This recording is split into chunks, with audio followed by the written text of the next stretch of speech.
আসসালামু আলাইকুম বন্ধুরা, আমি ডাক্তার ফরহাদ হোসেন আছি আপনাদের সাথে। ক্ষয় রোগ এই রোগ সম্পর্কে আপনারা অনেকেই জানেন। ক্ষয় রোগ নিয়ে জীবন অতিষ্ঠ হয়ে যায়। ক্ষয় রোগ কি জিনিস? ইংলিশে বলা হচ্ছে স্পারমাটোরিয়া। আবার অনেকে একদম আমাদের অন্তরের ভাষায় ধাতু ক্ষয় বলে।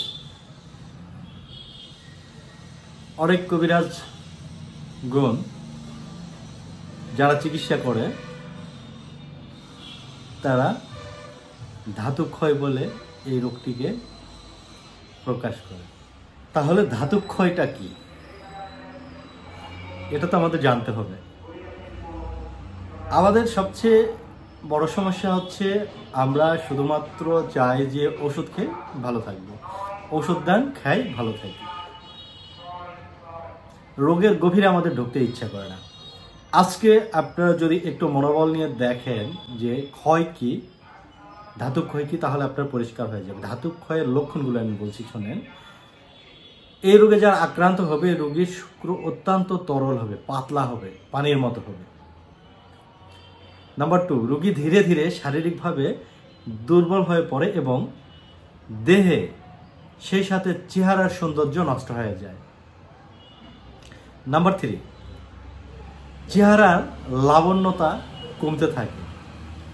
নাম্বার 4, মুখ মলিন এবং চক্ষু গর্তের মধ্যে ঢুকে যায়, গর্ত থেকে মনে হয় মাইক্রোস্কোপের মতো দেখতেছে। এই জাতীয় রোগীর মধ্যে লক্ষণ চলে আসে। দেহে প্রয়োজনীয় প্রোটিন এবং ভিটামিন প্রবল অভাব পরিলক্ষিত হয় এই ব্যক্তিদের মধ্যে। রোগীর জীবনী শক্তি দুর্বল হয়ে পড়ে, শরীরের ওজন কমে যায়, ফলে ওই রোগী শুকে যায় এবং নানান প্রকার রোগে অতি সহজে আক্রান্ত হওয়ার সম্ভাবনা থাকে ওই রোগীর মধ্যে।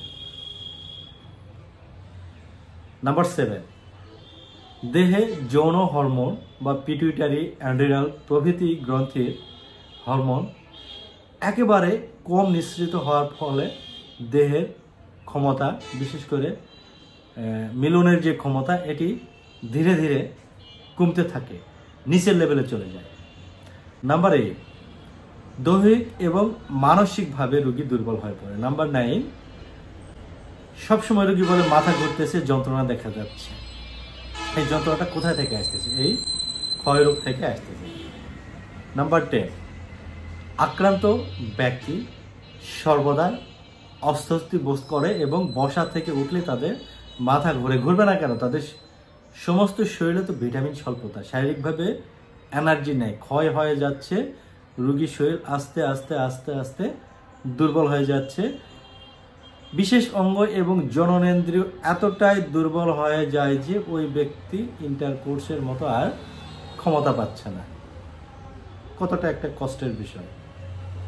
আবার কারো কারো দেখা যায় রাত্রে স্বপ্ন দেখতেছে, স্বপ্নের মধ্যে বীর্য ক্ষয় হয়ে যাচ্ছে। দিনের বেলাতেও অনেক সময় তাদের স্বপ্ন দুর্বল হচ্ছে, প্রসবের আগে এবং পরে এই বীর্যগুলো নির্গত হচ্ছে। কোনো মেয়ে মানুষ দেখলে বা স্পর্শ করলে বীর্যপাত ঘটে যাচ্ছে, পায়খানায় কোদ দিলে বীর্যপাত হয়ে যাচ্ছে। এই ব্যক্তিদের যৌন সমস্যা, একটা ঔষধ দেন খেয়ে কাজ সারব, তখনই একটা কষ্ট চলে আসে। ওই রোগীকে বোঝাইতে হলে কাউন্সিলিংয়ের দরকার হয়। আমি যেই সমস্যাগুলো বর্ণনা করেছি, এই সমস্যাগুলো হোমিওপ্যাথিক একটি ঔষধের মধ্যে লক্ষ্য করা যায়। এই সমস্যাগুলো, অধিকাংশ সমস্যায় হোমিওপ্যাথিক ঔষধ সেলেনিয়ামের সাথে মিলে যাচ্ছে। তাহলে এখন যদি বলা হয় যে আমার টাইমিং বৃদ্ধি করব, আমাকে একটা ওষুধ দেন, ওই রোগী মানসিক সমস্যার জন্য হচ্ছে, অথবা ওই রোগীর টেস্টোস্টেরন হরমোনের জন্য হচ্ছে, অথবা ওই রোগীর বিভিন্ন ধরনের রোগের কারণে হচ্ছে, তখন কি আমরা এই সেলেনিয়ামই দিব? না, এই সেলেনিয়াম হোমিওপ্যাথিক মেডিসিনের কাজ। যাদের সেলেনিয়ামের অভাব বৃদ্ধি করবে, বীর্য পাতলা, শুক্র পাতলা, এগুলো তৈরি করবে, বীর্য ঘন করবে।